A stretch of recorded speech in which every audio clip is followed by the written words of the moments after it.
Kadang ujian itu dari mertua, tetangga, ipar, ekonomi yang sempit. Bagi arah Allah bisa datangkan ujian itu. Banyak hal, ternyata pernikahan yang diimpikan itu tidak sesuai dengan kenyataan. Begitulah dinamika keluarga. Seringnya harapan itu pupus dengan kenyataan yang selama ini menerpa kehidupan kita. Memang setiap orang pasti mencari pasangan yang sempurna.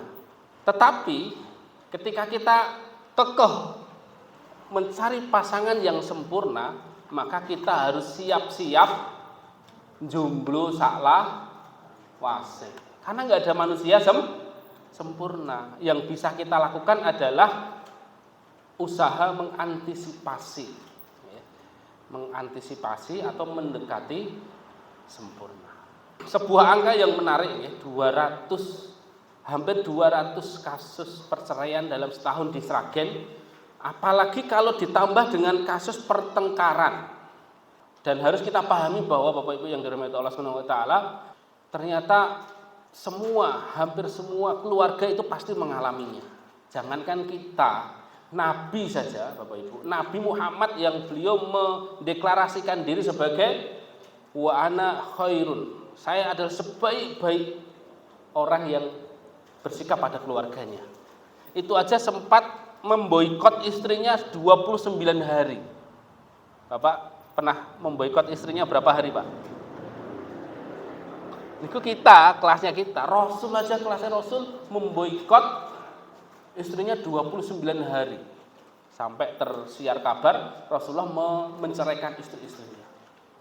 Ketika Umar bisa datang setelah beberapa kali ditolak untuk menemui Rasulullah, Umar radhiyallahu anhu berkata, "Ya Rasulullah, apakah engkau menceraikan istri-istrimu?" "Lah, enggak." Langsung seketika Umar bin Khattab mengatakan, "Allahu Akbar." Wah, takbir. Amargi napa? Info yang diterima oleh Umar yang membuat masalah itu adalah anaknya, Hafsah binti Abu Bakar. Dan dengan kasus yang berbeda sampai Hafsah itu diceraikan oleh Rasulullah. Hafsah anaknya Umar bin Khattab sampai diceraikan sama Rasulullah. Itulah problematika ujian yang menimpa Rasulullah. Bapak Ibu yang dirahmati Allah SWT, harus kita yakini bahwa ujian yang menerpa keluarga itu adalah sebuah keniscayaan.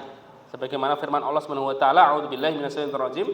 Ahasiban nasu ayyatraku ayyakulu amanna wa hum la yuftanun." Apakah mereka mengira dibiarkan begitu saja setelah mengatakan amanu, kami beriman kepada Allah, wa hum la yuftanun, sedangkan mereka belum diuji. Melalui ayat ini Bapak Ibu yang dirahmati Allah SWT, Allah sejak awal sudah memberitahukan kepada kita, hai orang-orang yang beriman, hai keluarga yang beriman, nek kalian ngaku beriman, kalian kudu siap-siap diuji. Maka harusnya kita lebih siap ketika nanti menghadapi ujian dengan berbagai model, dengan berbagai bentuknya. Sebagai seorang mukmin yang mengikrarkan raditu billahi robba wa bil islami dina wa bi Muhammadin sallallahu alaihi wasallam nabiyya wa rasulullah, saya ridha Allah sebagai din, sebagai Tuhan, dan Islam sebagai din, dan Nabi Muhammad sebagai Nabi dan Rasul, maka wajib bagi kita mempelajari seluk-beluk atau solusi ketika menghadapi pernikahan tidak sesuai harapan dari Allah dan Rasulnya.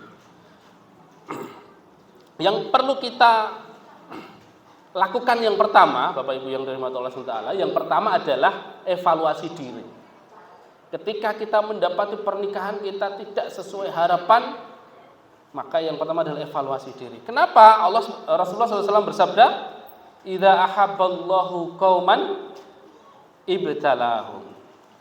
Jika Allah mencintai sebuah kaum, Jika Allah mencintai sebuah keluarga, maka Allah akan memberi bala, memberi ujian. Hadis riwayat Tabrani dan disahihkan oleh Albani.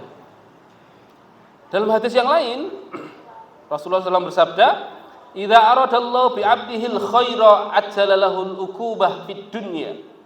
Jika Allah menginginkan kepada seorang hamba itu kebaikan, maka Allah akan ajukan ukubah atau ujian atau balasan di dunia. Dados Bapak Ibu, ketika kita mendapati ujian bertubi-tubi menerpa keluarga kita, maka yakinlah bahwa itu cara Allah mencintai hambanya, cara Allah mencintai keluarga kita. Supaya apa? Allah beri kesempatan kita untuk bertobat. Allah beri kesempatan kita untuk memperbaiki diri.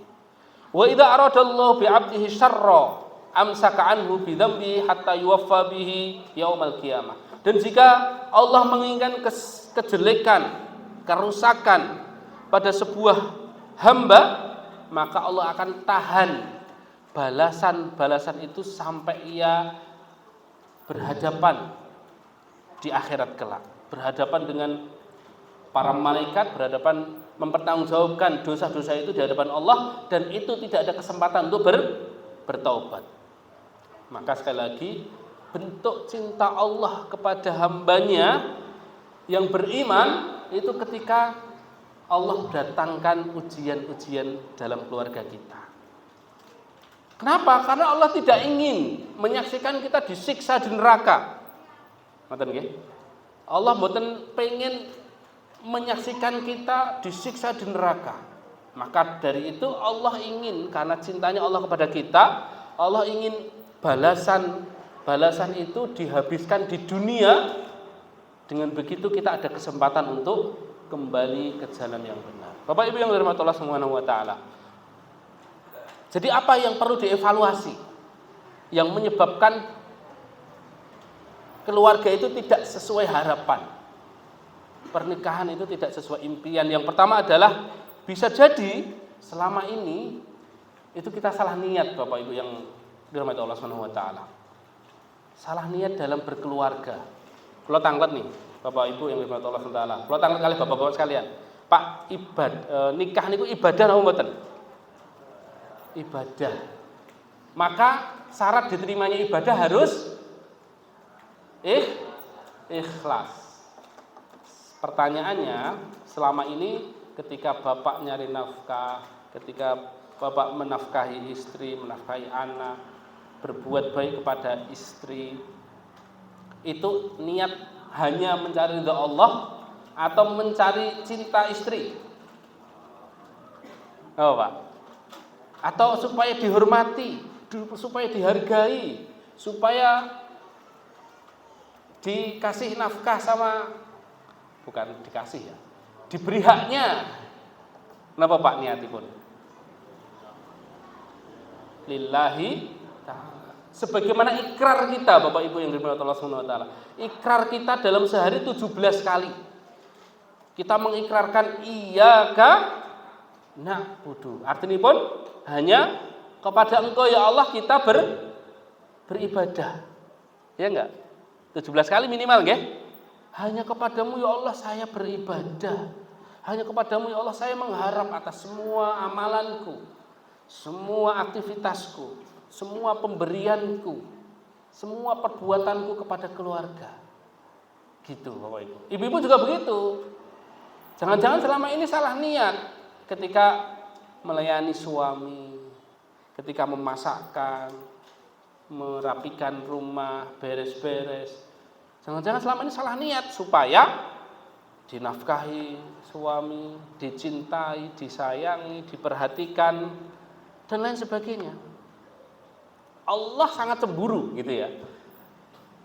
Nah terus Mas, boleh enggak? Masa enggak boleh kerja, nafkahi, melayani supaya disayangi pasangan? Boleh apa mboten Pak Bu? Boleh.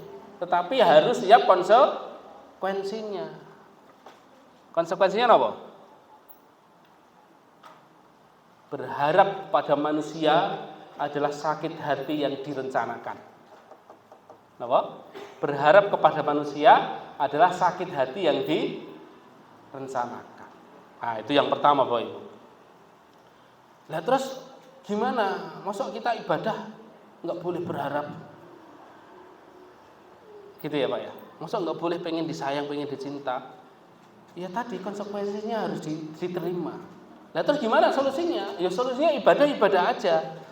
Berbuat baik pada istri atau pada suami, berbuat baik aja. Lillahi ta'ala iyyaka na'budu. Masalah dia mau berbuat baik kepada kita, masalah dia menghormati kita, mau memperhatikan kita, itu urusan dia sama Allah. Itulah puncak keikhlasan. Maka dengan begitu Bapak Ibu yang dirahmati Allah SWT, apapun yang dilakukan, apapun yang diperbuat oleh pasangan, kita santai aja, kan gitu.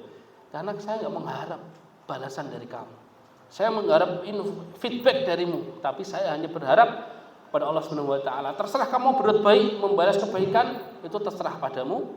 Itu urusanmu sama Allah. Urusanku beribadah. Coba Bapak Ibu praktekkan ini. Enak Bapak Ibu, beneran enak sekali. Itu yang pertama. Evaluasi yang kedua, kenapa pernikahan seringnya tak sesuai harapan? Ya. Yang kita lakukan yang pertama, evaluasi yang kedua adalah bisa jadi kita kurang bersyukur, Bapak Ibu. Kita kurang bersyukur pada Allah Subhanahu wa taala. Sebagaimana firman Allah Subhanahu wa taala surat Ibrahim ayat 7, a'udzubillahi minasyaitonirrajim. Wa idz ta'adzana rabbukum la in syakartum la azidannakum wa in kafartum inna 'adzabi lasyadid. Dan ingatlah tatkala Tuhanmu memaklumkan, la in syakartum la azidannakum. Sungguh Allah Subhanahu wa taala menggunakan lam tauhid, lam taukid, lam penekanan. Sungguh temen, bener-bener nek kowe kabeh bersyukur la azidannakum. Di kata yang kedua Allah juga menggunakan lafaz lam taukid, yaitu penekanan lagi, sungguh saya akan menambah nikmat itu. Wa in kafartum, jika kalian mengkufuri nikmat itu, inna adzabi lasyadid. Sungguh azabku sangat pedih. Sedangkan azab orang beriman, azab orang yang dicintai oleh Allah akan disegerakan. Jangan-jangan azab ataupun ujian, prahara, bahtera rumah tangga kita itu karena kita tidak bersyukur dan diajukan oleh Allah di dunia. Bapak Ibu yang dirahmati Allah SWT, untuk mensyukuri nikmat istri, terutama pada bapak-bapak sekalian, ya, supaya kita bisa mudah bersyukur. Dengan bersyukur itu Allah akan tambah kualitas istri, makin soleh, makin lemah lembut, makin baik hati. Supaya kita mudah bersyukur, kita lihat fokus apa yang ada pada istri. Itu para ulama menyimpulkan begitu. Untuk bisa mudah bersyukur tidak harus memiliki istri yang tadi disampaikan ustazah, gitu ya, Mas Sukran ya. Harus istri yang berkarir, harus istri yang pinter, yang apalagi cantik, gitu ya. Cukup istri mau melahirkan, mau hamil, mau menyusui. Nah, karena di luar sana bapak-bapak sekalian, jutaan wanita tidak mau hamil, jutaan wanita tidak mau melahirkan secara normal, katanya akan merusak. Itu kan artis-artis kan begitu yang lagi ramai, nggak mau lahiran normal. Jutaan wanita di sana tidak mau menyusui anaknya, amargi napa? Takut merusak bentuk tubuhnya. Dan masih banyak lagi. Cukup istri kita mau melahirkan, istri kita mau ngaji, mau sholat, mau menyusui, syukuri Bapak Ibu yang dirahmati Allah Taala. Syukuri, maka Allah akan menambah nikmat itu dengan kualitasnya maupun kuantitasnya. Wah, naik kuantitas seperti ini ya. Hati-hati. Bapak Ibu, kemudian untuk istri juga begitu. Untuk mensyukuri, supaya mudah mensyukuri nikmat Allah, tidak harus punya suami yang kaya, suami yang pintar, suami yang seorang direktur, seorang ustadz. Apa boleh Bu? Haji. Cukup apa yang ada di suami, syukuri. Ya.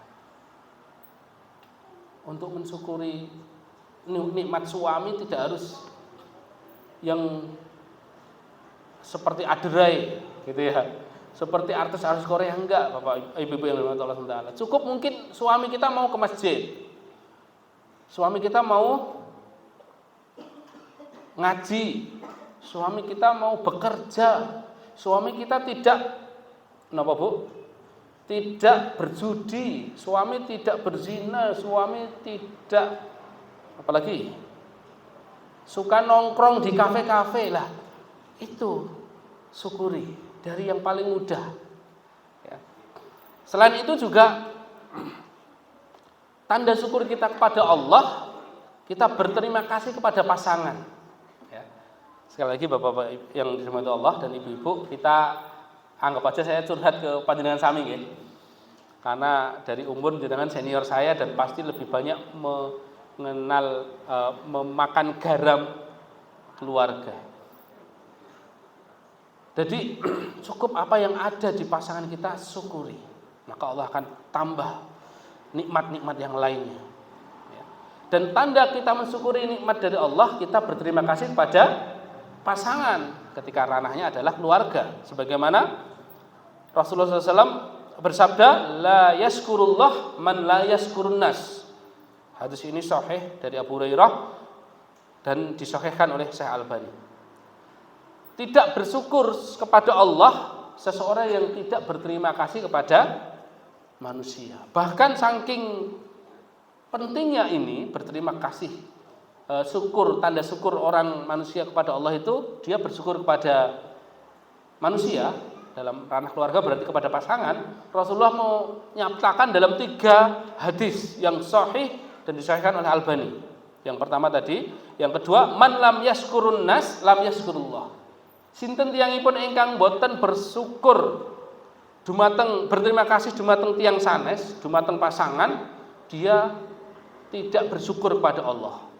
Hadis yang ketiga, in syakaron nas lillahi azza wa jalla askarahum linnas. Sesungguhnya orang yang paling bersyukur kepada Allah maka adalah siapa yang diantara mereka paling pandai berterima kasih kepada manusia. Ya. Orang yang paling bersyukur kepada Allah adalah orang yang paling pintar bersyukur, mengapresiasi, berterima kasih kepada pasangan. Itu evaluasi yang ke berapa tadi Pak? 2. Yang ketiga, bisa jadi nikah kita dulu tidak sesuai tuntunan Rasulullah ketika memilih istri, ketika memilih suami. Padahal tuntunannya gimana? Tungkahul mar'atu li arba'in. Wanita itu dinikahi karena 4 perkara. Bisa jadi dulu enggak masuk atau tidak sesuai dengan tuntunannya. Apa? Yang pertama, lima liha wali hasabiha wali jamaliha wali diniha. Wanita dinikahi karena 4 perkara. Biasanya wanita dinikahi karena 4 perkara. Yang pertama, hartanya. Yang kedua, apa? Hasab. Hasab itu posisi, kedudukan. Ada yang mengartikan nasab, tapi para ulama mengartikan hasab itu kedudukan. Nah, seperti yang disampaikan Mas Sukron tadi. Hasab itu ustadz, nah, kedudukannya seorang ustadz atau seorang anak tokoh, anak kiai, atasan, direktur dan lain sebagainya. Yang ketiga karena parasnya, dan yang 4 karena agamanya. Fangdur bidzatid din, kata Rasulullah. Lihatlah lihatlah, prioritaskan agamanya. Taribat yadak, maka engkau akan beruntung. Prioritaskan agamanya. Kalau dulu bapak-bapak sekalian menikah bukan karena agamanya, mungkin hanya karena cantiknya, mungkin hanya karena hasab kedudukannya, kok ternyata hari ini mendapati pernikahan tak seindah impian, terus caranya gimana? Kalau tadi salah niat bisa dibenarkan niatnya. Kalau tadi yang kedua tadi apa Pak? Kurang bersyukur bisa mulai bersyukur. Kalau sekarang salah memilih gara-gara memprioritaskan kecantikannya atau hartanya, apa ya harus diganti? Hijau deh, ngoten. Ibu-ibu wis ngoten. Jadi ini bukan hanya untuk bapak-bapak sekalian, ibu-ibu sekalian. Ibu-ibu juga ketika datang kepadamu laki-laki yang engkau ridho agama dan akhlaknya, maka pilihlah dia. Di sini Rasulullah tidak menyampaikan kalau kamu senang wajahnya, tidak, tapi senang agama dan akhlaknya. Kok delalah dulu melihat tampangnya atau kemapannya dan hari ini merasakan keluarga tak seindah impian, apa yarang ijol bojo? Ngoten lho. Pastinya juga enggak. Maka yang bisa kita lakukan adalah solusi yang kedua. Yang pertama tadi adalah apa? Evaluasi diri. Yang kedua adalah menguatkan iman kita, terutama berkaitan dengan takdir. Yakin bahwa Allah yang memberi jodoh. Yakin bahwa apa yang sudah menimpa kita adalah takdir kita. Yakin bahwa jodoh sudah dituliskan oleh Allah jauh-jauh hari, 50.000 tahun sebelum diciptakan dunia dan isinya. Yakini itu. Yakini. Dan berkaitan dengan jodoh, Allah Subhanahu wa taala berfirman, A'udzubillahi minasyaitonirrajim, yuridu bikumul yusra wa la yuridu bikumul usra. Allah menginginkan dengan takdirnya, dengan syariatnya itu kemudahan. Dan Allah tidak menginginkan kesukaran ataupun kesulitan. Ini harus diyakini dulu, Bapak Ibu yang dirahmati Allah Subhanahu wa taala. Yakin, pasti ada hikmah kenapa kita dijodohkan dengan istri kita, kenapa ibu-ibu dijodohkan dengan bapak-bapaknya, ya, suami-suaminya. Pasti ada hikmah yang kita tidak tahu terkadang. Terkadang tidak tahu. Dan Rasulullah SAW bersabda, wa'lam annal ummata law istama'at ay yanfa'uka bisyai'in lam yanfa'uka illa bisyai'in qad katabahu Allahu lak. Wa'lam annal ummata law istama'at alla yadurruka bisyai'in la yadurruka illa bisyai'in qad katabahu Allah. Ketahuilah seandainya semua orang berkumpul untuk memberikan manfaat kepadamu, maka sungguh mereka sedikit pun tidak akan mampu memberikan manfaat kecuali yang Allah takdirkan. Dan seandainya sekelompok manusia berusaha untuk mendolimimu, mencelakaimu, sungguh mereka tidak akan bisa mencelakaimu sedikit pun kecuali yang Allah takdirkan. Qad katabahullahu alaika, sungguh telah ditulis kepada kalian semuanya dan telah mengering tinta. Bapak Ibu yang dirahmati Allah SWT, maksudnya adalah seandainya ada seseorang yang menyesali, kecewa dengan pasangannya gara-gara dijodohkan dengan ustadznya, kan banyak tuh kejadian kayak gitu. Kecewa. Biasanya ustadz yang jodoh-jodohin itu kapok gara-gara ada komplain dari muridnya, dikomplain, kecewa, kok dulu didapatkan sama itu, atau mungkin dijodohkan sama keluarganya. Sungguh mereka tidak akan bisa mempersatukan antara dua insan dalam ikatan rumah tangga kecuali itu adalah izin Allah, gitu ya. Yakini bahwa semua adalah takdir Allah dan Allah Maha Baik, Allah Maha Suci dari kesalahan, Allah Maha bijaksana, Allah Maha adil, dan Allah tidak pernah sedikit pun menzalimi hambanya. Setelah itu akhirnya kita bisa ridho. Pasti ada hikmahnya. Pasti ada hikmahnya. Dan kita harus yakin bahwa jodoh itu cerminan. Nggih napa nggih Bapak Ibu? Jodoh itu cerminan. Dalam surat An-Nur ayat 26, a'udzubillahi minasyaitonir rajim. Al-khabisatu lil khabisina wal khabisuna lil khabisat. Wat tayyibatu lit tayyibina wat tayyibuna lit tayyibat. Wanita-wanita yang keji, yang rusak untuk laki-laki yang rusak, yang keji, dan laki-laki yang rusak untuk wanita yang rusak pula. Sedangkan laki-laki perempuan wanita yang baik akan mendapatkan laki-laki yang baik, dan laki-laki yang baik akan mendapatkan wanita yang baik. Cerminan Bapak Ibu. 11-12 nek jarene cah nom saiki. Jadi pasangan yang biasa kita tuduh kurang baik, pasangan yang kita prasangkakan dia kurang soleh, kurang solehah, itu sebenarnya kita menuduh diri kita, ya, karena Allah tidak pernah salah, apalagi dalam Al-Quran nggak ada satupun kata yang salah. Jadi pasangan kita adalah cerminan kita.